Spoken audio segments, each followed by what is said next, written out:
Tuanza kwa jina. Yes, my name is Shem Oduso. I'm a clinic officer by profession. I'm reporting an incident today that happened at around 2, whereby 4 men came to my private practice in the name of police officers who explained that I have an issue to clarify with the OCS, Matutu Police Station. I requested them for some time so that I organized myself to appear before the OCS. They told me that they can't go without me in their own car.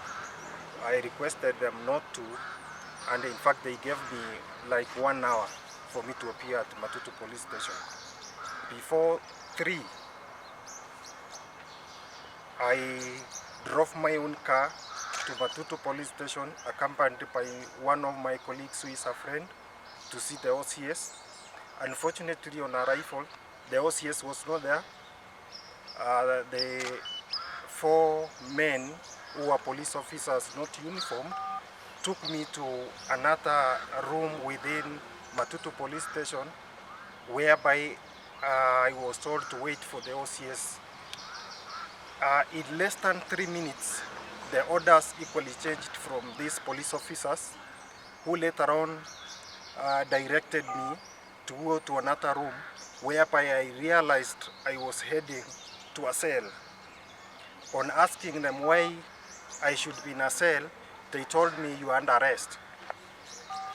In fact, they picked me up, forced me into a cell, injured my neck, my chest, my buttocks, my hand, trying to snatch even my phone. After a few minutes like 10, they managed to take me to the cell by force, locked me there. I've been in a cell for more than 30 minutes. Up to the time when the OCS men came, we sat. In fact, I never saw the officers. I requested that I be taken to hospital, of which I've done. I requested my lawyer to appear, really to get me off this situation. In fact, with me here is my lawyer. Let me equally share a word. Let me hold for you. My name is Humphrey Mageto. I'm an advocate. I was called a few minutes to 3 by Mr. Nduso. They told me that he was at Matutu Police Station. I managed to be there on time, but by the time I reached there, I had left. I requested to be briefed as to whether he was there, and nobody was ready to answer anything. After insisting, that is when one police officer told me that he had left. I tried to reach him, and I finally got in contact with him at Kichaui Sub-County Hospital, where he has been treated and discharged. We're going to follow this thing up because it is heinous and inhuman for the police to behave like they have done. We expect the police to protect life and property of people, but they have worked against the oath that they took. We follow the matter up with the DCI and with the internal affairs unit of the police. Yes. Yes.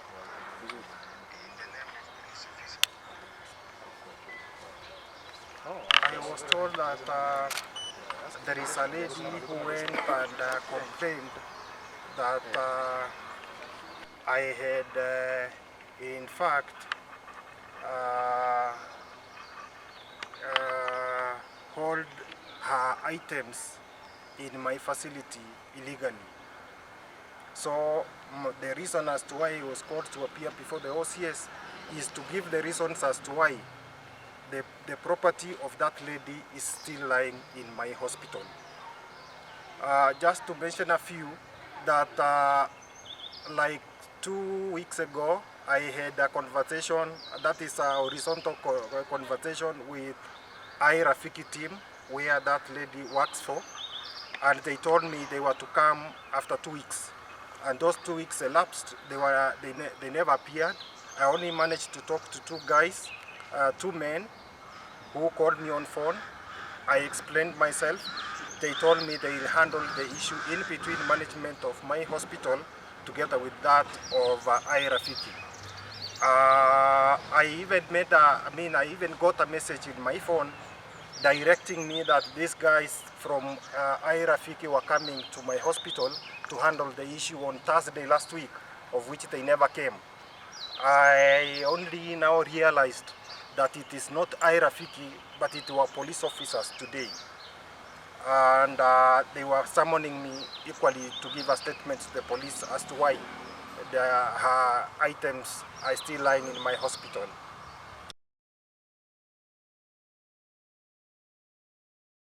Chairman wa Kenya Union of Clinical Officers Nyamira branch. Nimepigiwa simu leo mwendo wa saa 9:30 inaelekea saa 10 ya kwamba one of the clinical officers within Nyamira County amekuwa arrested under unclear circumstances na amechukuliwa police station inaitwa Matutu. Tumejaribu kufuatilia na kwamba aliitwa aende huko. Kufika huko he was forced aingie kwa cell. Hakupewa charge sheet yoyote. Anyway, hakuna kitu yote ameambiwa ati amekosa. He was only forced, he was canned, ameumia kwa shingo, the chest and also the hand and the middle finger. So sisi kutoka upande wetu tunalaani hicho kitendo na tunakashifu sana. Na tunasema police hapa ya kwamba wanafaa ku protect the lives of people, na wao ndo wanachukulia sheria mkononi mwao na kuumiza watu ambao wameshtakiwa kwao. Tunasema ya kwamba hicho kitendo tunaambia DCI, tunaita IPOA ichunguza maofisa ili waweze kuelezea ni nini hiyo walikuwa wanafanyia mwenzetu. Ndio kwa sababu tumefika hapa, na pia ndo tumefika hapo hospitalini Kijauri Sub County Hospital kujua venye mwenzetu anaendelea, na tumepata ya ukweli ni kwamba ameumia sana. Na ndo tunaelekea huko saa hii kwa police station tujue what really happened, and they have to explain to us why they have injured our colleague. Samarete yanguru kwa Boniface Kigusu Manyakero wa clinical officers ya county ya Nyamira. Munyagitario yomo korase within county ya Nyamira ni gamochererwa ase police station ya Matutu kigo chida kaibere pata ya bigubu na wono inchuto ko ile rumwende kire achikori lyo nyora neseli abwende ko ni chinse chio ali abate inkingo chikokore sel because ta what charge sheet and ons ko sigento ge koro kibuna na moche toko mocha konde once ali abaskari hauba batarenge uniformed ba imoka igoro na kwanza komo force ne chinguru na komuchwa tamonase iboge biroro na komuwate ebikoti komu mise kiara na tu aligerege manyingo karo kobokongo konyara koringa nonye kidogo nonye ne byara da konyara koringa baskari abamo mochele bamo betere ligomba kamo beke sel subna to kwa no munyagitali gare trust nyagitali ya Kijauri Sub County Hospital asa endete kwa nyorobo bweni na yake ene kia maana ngeli na ni gaumiete byara